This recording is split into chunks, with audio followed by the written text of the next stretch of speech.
हाँ भाई, क्या हाल है। मेरा नाम है एलिजर और आप देख रहे हैं मेरा जरनामा। I welcome you all to the one and only business based podcast of Pakistan powered by एडवेंटार्क।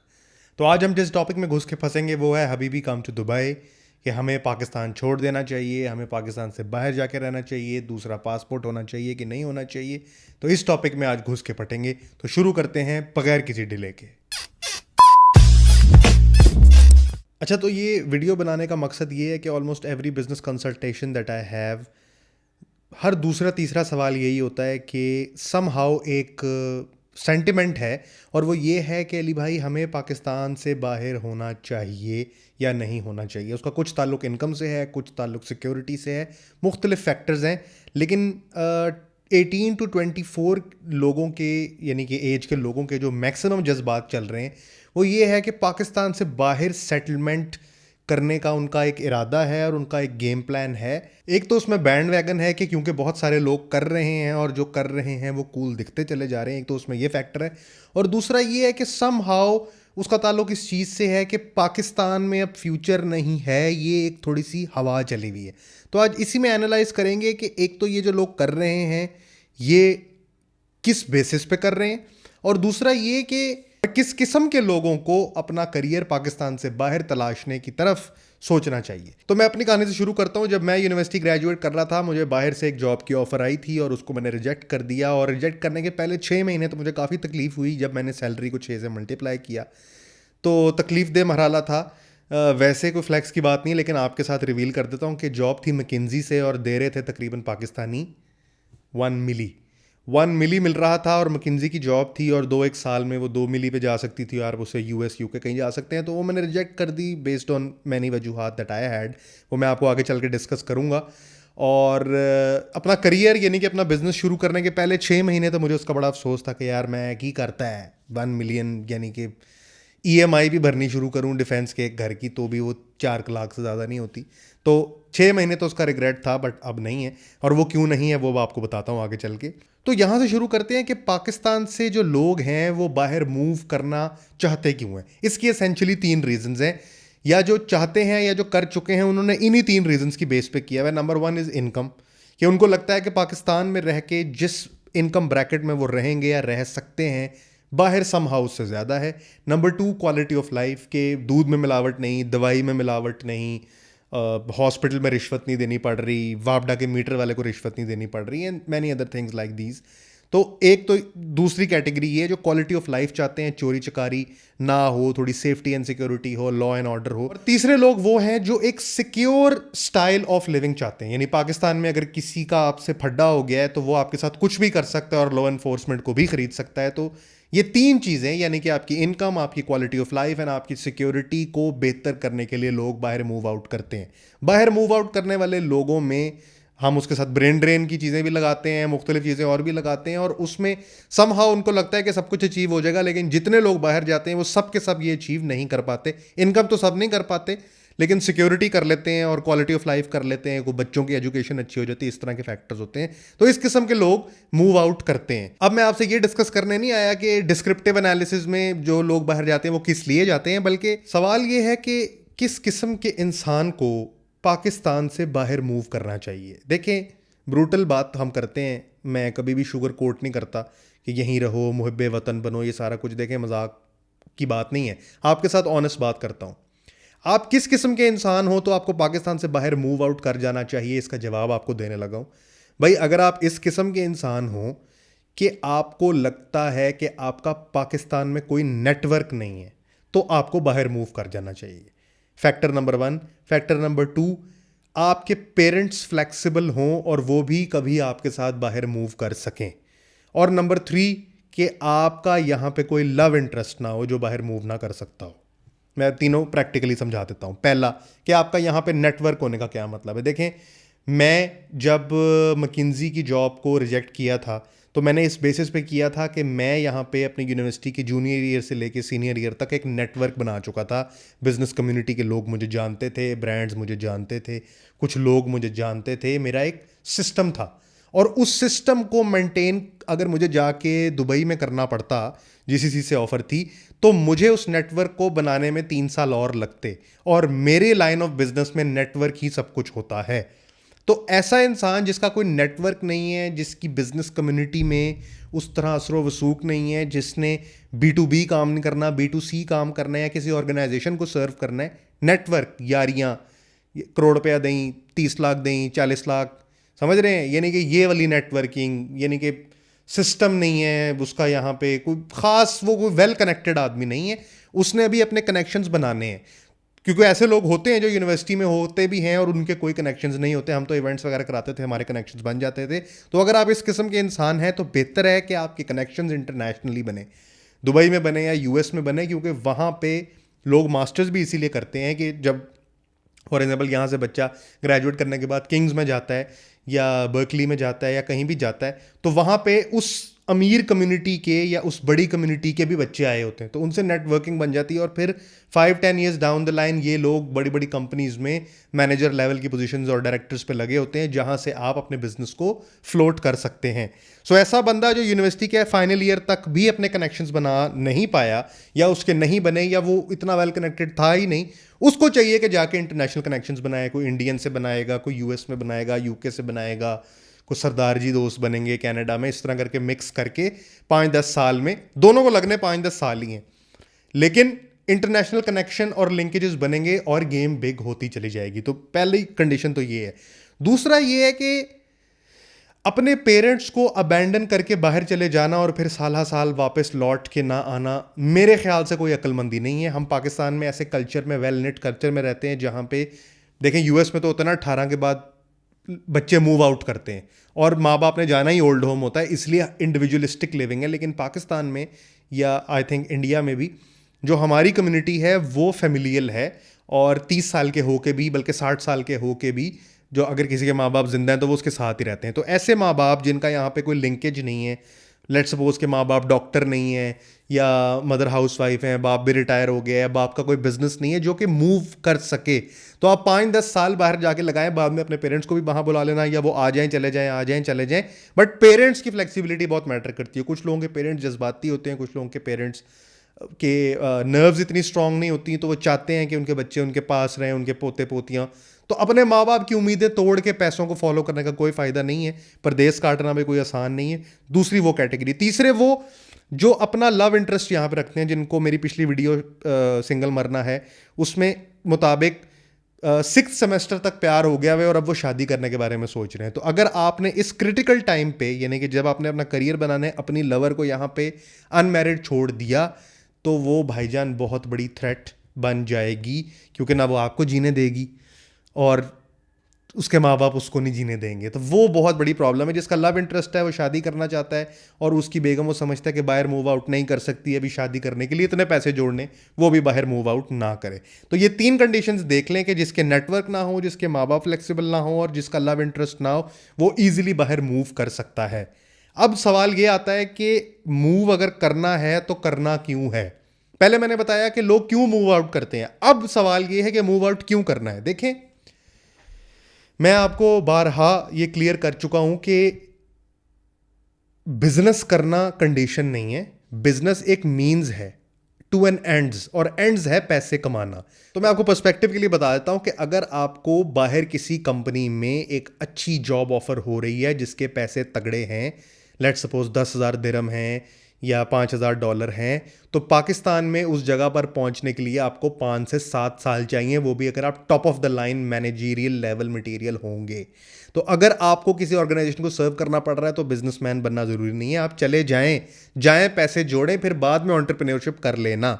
तो मेजॉरिटी इसकी वजह ये होगी कि आप इनकम करेंगे, और इनकम का पर्सपेक्टिव ये है, देखें, ये मैं एक आम इंसान की बात कर रहा हूँ, मेरे जैसा जिसके पास कोई स्किल नहीं होता, जो एक सादा इंसान होता है, यहाँ पे कोई ऑड जॉब करता है, कोई सेल्स की जॉब करता है, लाख रुपए तक जिसकी सैलरी है ना पाकिस्तान में, उसको बाहर की तरफ देखना चाहिए। क्योंकि बाहर अगर आप दुबई में लेट सपोज टैक्सी भी चलाएं तो आपकी मिनिमम वेज 4,000 दिरहम होगी। 4,000 मल्टीप्लाई बाय 80 कितने बनते हैं? मिनिमम वेज बाहर के एक ऐसे मुल्क में, GCC में, यहाँ पे एक असिस्टेंट मैनेजर की होती है। तो ऐसे बंदे को मूव आउट ज़रूर करना चाहिए। जो लाख तक सैलरी कमाता है और उसको लग भी नहीं रहा कि उसकी ग्रोथ है, ज़रूर मूव आउट करे वो बंदा, वो जा सकता है। लेकिन मैं ये बता देता हूं कि कैसे बंदे को मूव आउट करने की ज़रूरत नहीं होनी चाहिए। एक तो है ना कि सादे लोग मेरे जैसे, एक है डिजिटल स्किल्स वाले लोग, video editor, graphic editor, graphic designer, web developer, software engineer, इन लोगों के लिए मैं 2020 में एक वीडियो बना चुका हूं जिसमें मैंने बड़ा क्लियर एंड कट बताया था कि अगर तुम्हारे पास डिजिटल स्किल है तो फिर अर्न डॉलर स्पेंड पीकेआर। अगर आप यूएस में भी जाते हैं ना तो आपको सिर्फ ये लग रहा है कि डॉलर आएंगे ही, डॉलर जाएंगे भी। घोड़े घोड़े मुखरे पे काला काला चश्मा। डॉलर सिर्फ वहां पे सबसे छोटा अपार्टमेंट भी न्यूयॉर्क सिटी का ना $2500 का मिलता है। तो ऐसा नहीं कि सिर्फ आएंगे, वहां पे जाएंगे भी। डिजिटली सैवी स्किल्ड पीपल के लिए मेरा पैगाम ये है कि भाई कमाओ डॉलर में, खर्च पीकेआर में करो। पाकिस्तान में आप रज के भी खर्च करें, रज के भी खर्च करें तो बेस लेवल किचन 1-1.5 लाख से ऊपर नहीं जाता। मैं बड़ा आपको रियलिस्टिक 2 लाख फुल मटन भी कर लेना अगर आप, यानी अपने बकरे ढाने लग जाएं तो भी 2-2.5 लाख से ऊपर नहीं जाता। तो अगर $5000 आप यहाँ पे बैठ के कर सकते हैं तो आपको बाहर मूव आउट करने की ज़रूरत नहीं है। जो आप पासपोर्ट या जिस ग्रीन कार्ड या जिस गोल्डन वीज़े की या इस तरह करके दिमाग में बात सोच भी रहे हैं ना, उसकी मैं आपको रियलिटी बता दूं, वो हर चीज़ पैसे से। आपकी बैंक स्टेटमेंट है, आपको यूएस भी वीज़ा देगा, यूके भी देगा, जर्मनी भी देगा, सारे आपको कंट्रीज जो है ना वो वीज़े देंगे, वो कोई मसला नहीं है। तो earn dollar spend PKR for digitally savvy people and every person who is earning up to 100,000 and does not have a digital skill, go out, earn some money, come back, do entrepreneurship, keep doing that, do that for 20 years. माइंड बना के जाओ कि 20 years के लिए ये करना है, फिर वापस पाकिस्तान आएंगे, प्लॉट लेंगे, शरीकों को दिखाएंगे, फ़ोन करेंगे, स्नैपचैट डालेंगे, स्पोटेज पे बारात लेके जाएंगे बाकायदा, और जो अंगूठी अपनी बेगम को डालेंगे वो पूरी सोने में डिप्ड होगी। ऐसे बंदों के लिए अब अगला सवाल ये आता है कि अगर फैसला कर ही लिया है, आप इस फिल्टर में फॉल कर रहे हैं, तो जाना कहाँ है? आपके पास 3 ऑप्शन हैं। एक है गल्फ कंट्रीज यानी कि अरब ममालिक, दूसरा है यूएसए और तीसरा है यूरोप्स। ये 3 ऑप्शंस आपके पास हैं। मैं आपको बता देता हूं कि तीनों में से आप किस किस्म के इंसान हो तो आपने क्या चूज करना है। अगर तो आप हैं जनाब एक ऐसे इंसान जो ये कहते हैं कि बस पाकिस्तान से मेरी उम्मीदें खत्म हो गई हैं, I want to go out, I want to live outside, और मेरे बच्चे भी वहीं पे हों, मेरी फैमिली वहीं पे हो, बस मैं पाकिस्तान से बोरिया बिस्तरा समेट के जाना चाहता हूं, तो फिर आप यूएस से जाएं। यूएस एक ऐसी जगह है कि अगर आपके पास प्रोडक्टिविटी है, आपके पास स्किल है, या अगर नहीं भी, अगर आप मेहनती हैं, तो 15, 20, 25 सालों में यूएस से आपको अपनी आगोश में समेट लेगा। वो आपको वहाँ पे घर देगा, वो आपको वहाँ पे, क्योंकि it's a land of immigrants. वहाँ पे जो लोग जाते हैं, जो लोग मेहनत करते हैं, उनका घर भी बन जाता है। चाहे छोटा घर भी हो तो वो मिलियंस का ही होता है। गाड़ी भी उनके पास होती है, स्टेबिलिटी भी होती है, बच्चे भी अमेरिका में होते हैं, वो सारा कुछ होता है। फिर आपने ये नहीं कहना हम कल्चर से बड़े कनेक्टेड हैं, अमरीश पुरी फ्रॉम दिल वाले दुल्हनिया ले जाएंगे कि हम बड़े ये हैं, बड़े वो हैं। बस फिर सोच के जाएं कि बोरियत इस तरह बंद है, बच्चे वहीं पे होंगे, तो हिंदी बोलता है ना, जैसी बेटियां पैदा होंगी, और फिर वो वैसे ही लोग होंगे, वैसे ही कल्चर होगा। बोरिया बिस्तरा बांध के जाएं, क्योंकि अमेरिका गया वापस नहीं आता, और उसको आना भी नहीं चाहिए, क्योंकि वो बोरिया बिस्तरा बांध के ही गया होता है। नंबर 2 यूरोप है। अच्छा, यूरोप कैसी कंट्री है कि यूरोप में पैसे तो इतने नहीं बनेंगे, क्योंकि यूरोप में टैक्सेस बहुत हाई हैं, अप टू 40% टैक्स जाता है, लेकिन क्वालिटी ऑफ लाइफ बहुत अच्छी मिलेगी। जैसे कि मैं पहले वीडियो में बता चुका हूं कि वहां पे लेना, खाना, स्कूलिंग, अलाउंस, ये चीज़ें बेस लेवल पे मिलती हैं। ये चीज़ें बेस लेवल पे मिलती हैं, और अमेरिका और यूरोप दोनों ही पासपोर्ट आपको प्रोवाइड भी कर देते हैं कुछ सालों में, जिसको पीआर बोलते हैं। यूरोप में टैक्सेस बहुत हाई हैं, आप बहुत अमीर होकर वापस नहीं आते, मतलब वापस तो आपने आने नहीं है, लेकिन आप बहुत अमीर नहीं होते वहाँ पे, लेकिन आपकी क्वालिटी ऑफ लाइफ बहुत अच्छी होती है। अमेरिका में पैसे भी बनते हैं, लेकिन पैसों से क्वालिटी ऑफ लाइफ आती है डायरेक्टली, क्योंकि वो वेलफेयर स्टेट्स नहीं है, जैसे स्कैंडिनेवियन कंट्रीज वेलफेयर स्टेट्स हैं। 2 जगह होगी। तीसरी जगह है अरब ममालिक। बाकी जो यूएस है, US, Canada, UK, France, Germany, ये सब एक कैटेगरी में आते हैं, जो कुछ अर्सा आप वहाँ पे रहो, आपको पासपोर्ट भी दे देते हैं। जो लोग कहते हैं वहाँ पे डुअल पासपोर्ट होना चाहिए, वो इसकी तरफ देख लें। लेकिन अब एक कैटेगरी है ऐसी जगह की कि जहाँ पे पैसे मिलेंगे, क्वालिटी ऑफ लाइफ भी मिलेगी, लेकिन वो आपको कभी ओन नहीं करेंगे। ये किन लोगों ने ऑप्ट करनी है? ये उन लोगों ने ऑप्ट करनी है जो चाहते हैं कि हम जाएं, 10, 12, 15 साल दिहाड़ी लगाएं, और फिर पाकिस्तान हमने वापस आना है। फॉर एग्जाम्पल, आपका लव इंटरेस्ट ऐसा है, या आप कहते हैं कि शादी करके मैं चला गया, फिर मैंने बच्चों का बचपन देखना है, या मैंने उनकी जवानी देखनी है, या माँ बाप का बुढ़ापा देखना है, and I want to come back in some time. 10, 12, 15 साल में मैं वापस आना चाहता हूँ पैसे जोड़ के। क्योंकि अरब कंट्रीज़ का मसला ये है कि वो आपको कभी भी ओन नहीं करते। ओन नहीं करते का मतलब ये है कि अगर आप दुबई में 7 करोड़ रुपए की प्रॉपर्टी भी ले लेते हैं ना, तो वो आपको 10 साल का गोल्डन वीज़ा देते हैं, जो कि रीन्यू होता है हर 2-2 साल, या मेरा ख्याल है कि 1 साल बाद। दुबई, जीसीसी, पूरा gulf countries, Oman, Qatar, Saudi, ये आपको ओन नहीं करते। और आप भी उनको ओन नहीं करते क्योंकि आप वहाँ पे दिहाड़ी लगाने के लिए गए होते हैं। तो अगर आपका प्लान है वापस आ जाने का तो आप अरब कंट्रीज चले जाएं, है भी करीब, फ्लाइट भी छोटी। आपकी शादीशुदा बीवी पे आपको शक हुआ, फ्लाइट पकड़ के आ गए यूरोप से, तो क्या आएंगे, जितनी देर में आएंगे उतनी देर में सारे सबूत साफ हो चुके होंगे। तो ये गेम है कि जीसीसी में आप आ जा भी सकते हैं, वो आपको ओन नहीं करेंगे, वहाँ पे दिहाड़ी लगाने के लिए आप फिर भी ठीक है। कंपैरिजन मैंने आपको बता दिया। यूएस यूरोप आप तब जाएं जब आप बोरिया बिस्तरा समेट के गए, क्योंकि अमेरिका, क्या कहावत है, अमेरिका गया वापस नहीं आऊँगा। तो ये गेम है, तो इसमें से चूज कर लें कि आपने क्या करना है और फिर उस पर एक्ट करें। कुछ अरसे में यूएस में आपकी प्रॉपर्टी बन जाएगी, यूरोप में बन जाएगी, दुबई में तो बहुत मुश्किल है क्योंकि वहाँ पे लीजेस भी 20-20 साल की चलती हैं। तो दिहाड़ी लगाओ, वापस आ जाओ जीसीसी से, और पक्के पक्के जाना है, पक्के पक्के इधर ही रहना है। वहाँ पे आपको वो यूरोप और अमेरिका कहता है पक्के पक्के इधर ही रहना है, चुमी चुमी ले लूँ, मसला तो नहीं। तो ये आपकी गेम होगी यूरोप अमेरिका की। ये सारी गाइडेंस लेने के बाद अब आ जाए मज़ेदार बात पे कि ये सारा कुछ करना कब है। मैं आपको सारे फैक्टर गिनवा रहा हूँ, कब, कैसे, क्यों मैंने बता दिया, कैसे बता दिया, अब बताता हूँ कि कब। देखें, यूनिवर्सिटी से ग्रेजुएट होने से एक सेमेस्टर पहले 7 सेमेस्टर में अप्लाई करना शुरू कर दें। इंटर्नशिप लग जाए, कुछ भी लग जाए, वहाँ पे जाके उन ममालिक में उनके स्टाइपेंड के ऊपर ज़िंदगी गुजार के उन्हीं के एक्सपेंस से अगली जॉब ढूंढें। जब यूनिवर्सिटी के 7 सेमेस्टर में हो, जाने का एक मौका तब है। दूसरा मौका आपके पास कब है वो भी बता देता हूँ। आपकी शादी हो गई, बच्चे हो गए, यहाँ पे घर चल रहा है, आपकी 1 लाख 1.5 लाख की जॉब लगी हुई है, तो या तो आप यूनिवर्सिटी के 7 सेमेस्टर में जाएं जब घर वाले आपसे ये नहीं कहेंगे कि हमें पैसे दे, क्योंकि अभी आप यूनिवर्सिटी के बच्चे हैं, या तो तब अप्लाई करें, ग्रेजुएट होते साथ ही फ्लाई आउट कर जाए। नंबर 1, अगर ये विंडो मिस कर दी है तो फिर 4-5 साल जॉब करके इतने पैसे कमा लें कि आप 4-6 महीने आपके घर का चूल्हा बंद ना हो। जब 4-6 महीने का बैकअप आपके पास आ जाए ना, मंथली खर्चा आपका 50,000 है, तो जब आपके पास 3 लाख रुपया पीछे इकट्ठा होगा तो वो अपने घर पे दे के, यानी कि आपके पास वो होना चाहिए, प्लस उतना ही पैसा आपके पास होना चाहिए वहाँ पे रहने के लिए। ठीक है, एजेंटों के हाथ चढ़ना वो तो एक अलग चीज़ है, लेकिन अगर 50,000 आपका खर्चा है तो 6 लाख रुपए जब आप जमा कर लें तब आप 3 लाख रुपए एक्सपेरिमेंट करने चले जाएं।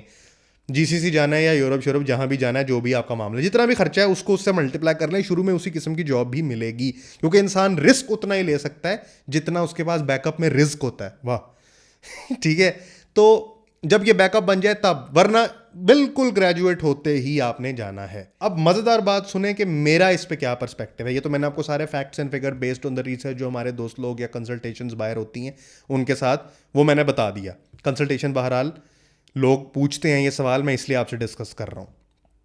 मेरा इस पे क्या पर्सपेक्टिव है? मेरा पर्सपेक्टिव ये है कि अगर एक इंसान मंथली $10,000 कमा सकता है, और वो डेफिनेटली मोस्ट प्रोबेबली एक डिजिटली स्किल्ड इंसान ही कमा पाएगा, तो वो किसी भी मुल्क का सिटीजन नहीं होता, वो एक नेटिजन होता है। अगर एक बंदा $10,000 पर मंथ कमा सकता है या कमा रहा है, तो एसेंशियली वो यूएस का 10 साल का रेजिडेंशियल वीज़ा ले ले, यूके का ले ले, कनाडा, ऑस्ट्रेलिया, जर्मन, जो भी लेना चाहे वो ले सकता है। मल्टीपल पासपोर्ट भी रख सकता है, मैं जानता हूं ऐसे लोगों को।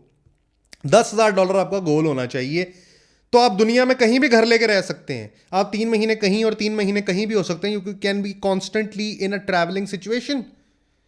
$10,000 अगर आप कमा रहे हैं तो आप नेटिजन हैं, you are citizen of the world. You can literally live anywhere because $10,000 will get you through US, will get you through UK, will get you through Germany, Europe, whatever. तो आपका गोल ये होना चाहिए कि हम कैसे ऐसे बन जाएं कि हम $10,000 पे पहुंच जाएं। और मेरे पास कंसल्टेशन में जो लोग आते हैं उनको मैं यही गाइड करता हूं कि अगर $2-3 है तो उसको स्केल करके 10,000 पे कैसे लेके जाना है, क्योंकि 10,000 के बाद ज़िंदगी की 99% प्रॉब्लम सॉल्व हो जाती हैं, सवाए मॉर्निंग प्रॉब्लम के। तो ये मेरी समरी है। अब मैं आपको स्टोरी का बताता हूँ कि वो जो मुझे जॉब आई थी वो दुबई मैकिन्जी से आई थी और 1 मिलियन PKR ऑफ़र हो रहे थे। और मैंने अपने मेंटोर से मशवरा किया, उन्होंने मुझे बताया, मैंने पहले भी ये स्टोरी बताई हुई है लेकिन थोड़ी चेंज करके बताई थी, अभी रियल बता रहा हूँ। उन्होंने कहा यार तुम ना जाओ क्योंकि तुम्हें एक भी प्रमोशन नहीं मिलेगी। तो पहले 6 महीने तो बड़ा अफसोस हुआ कि यार 60 लाख तक नुकसान हो गया। 60 लाख उस वक्त 40 लाख का स्पोर्टेज आता था और मेरा ख्याल 75 लाख का फॉर्चूनर आता था, तो बड़ा अफसोस हुआ पहले तो। लेकिन फिर अपना बिज़नेस बनाया और अपने बिज़नेस में शुरू तो कम पैसों से हुआ, फिर अप्स आए, डाउन्स आए, वगैरह वगैरह, लेकिन इंडिपेंडेंस को बहुत इन्जॉय किया। But then again this also on a type of person. अब अगर मैकिन्जी, मैं कहता हूँ 3 मिलियन भी ऑफर करे तो मैं ना जावा, क्योंकि वो 3 साल में चाहे थोड़े से पैसे कमाए, यानी कि पर मंथ वो $3,000 दे रहे थे तो 10 लाख रुपए बनता है, चाहे उस वक्त मैंने अपने बिहाफ पे 1,000 कमाया या 500 कमाया, लेकिन मुझे ये पता था कि मेरी मेहनत से मकिंजी वाले अमीर नहीं हो रहे, मेरी मेहनत से मैं खुद अमीर हो रहा हूँ और ये मेरी बनाई हुई चीज़ है। तो अपनी बनाई हुई बिल्डिंग की सीढ़ियों पे चढ़ना एक डिफरेंट फीलिंग है एज़ कम्पेयर टू किसी की बनाई हुई के ऊपर चलना और अपने स्किल्स को बेचना, कोट पहनना, एवं हवा बना हुआ है, कोई भी इसका मकसद नहीं है। मैंने बड़े बड़े बिलियनियर्स को ना चड्डियाँ पहन के मीटिंगों में आते हुए देखा है, तो एवं पर्सपेक्टिव बना होता है। मेरी भी टीचर ने कहा कि मेरी पोनी कटवा दी थी यूनिवर्सिटी में कि कोई सीरियस नहीं लेगा तुम्हें कॉर्पोरेट वर्ल्ड में, कैसी बात है ये। तो मैकिन्जी की वो मैंने छोड़ दी, और आज अगर मैं इस डिसीजन को एनालाइज करूं कि मैंने क्या की, मैंने बाहर ना जाके ठीक किया या नहीं किया, तो अब मैं फ्लैक्स नहीं कर रहा, लेकिन अब मैं अपनी मर्ज़ी के मुल्क में जाता हूँ, घूमता हूँ, बिजनेस मीटिंग्स करता हूँ, पैसे बनाता हूँ, वापस आता हूँ। तो it takes a little time for you to build yourself but to sell yourself. तो मेरे केस में rejection of the McKinsey was one of the best thing that I did, because अगर वो मैं ना करता तो मुझे ईजी मनी मिलने लग जाती और मुझे उसकी आदत पड़ जाती है। मैंने रेंज रोवर दुबई में रखा तो होता, लेकिन वो मेरा ना होता। तो अब टोयोटा की गाड़ी रखी हुई है, लेकिन वो मेरी तो है ना कम से कम। तो ये था जी आज का ज़रनामा। मैंने आपको बताया कि आपको बाहर मूव आउट अगर करना है तो किन वजूहात पे करना है, किस किस्म के आप इंसान हो तब करना चाहिए, किस रीजन में मूव करना चाहिए, कब करना चाहिए, और मैंने इस सारे फीडबैक पे क्या किया। होप कि आपको ये वीडियोस पसंद आ रही हूँ। अगर आपको अच्छी लग रही हैं, जो भी इसका अच्छा बुरा फीडबैक है, कमेंट में, लिंक्डइन पे, इंस्टाग्राम पे, मैं क्या कह रहा हूँ, कमेंट में, लिंक्डइन पे, इंस्टाग्राम पे अपना फीडबैक देके ज़रूर बताएं। किसी ने अगर बिजनेस कंसल्टेंसी या करियर कंसल्टेंसी का सेशन बुक करना हो तो नीचे व्हाट्सएप की लिंक है, उस पर क्लिक करके वो बुक कर सकता है। दिसंबर में मैं दुबई में हूँगा और face to face 1-on-1 consultancy दूंगा। उसकी भी अगर किसी ने अपॉइंटमेंट बुक करनी है तो व्हाट्सएप पे रब्ता कर ले। डिस्काउंट मत मांगिएगा, मेरी टीम को अलाउड नहीं है, और हम 1 week in advance consultancy book कर रहे होते हैं। आई होप कि इस वीडियो से आपको कोई फायदा हो रहा हो। ये था आज का ज़रनामा। मिलते हैं अगली वीडियो में। This is your boy AG, over and out.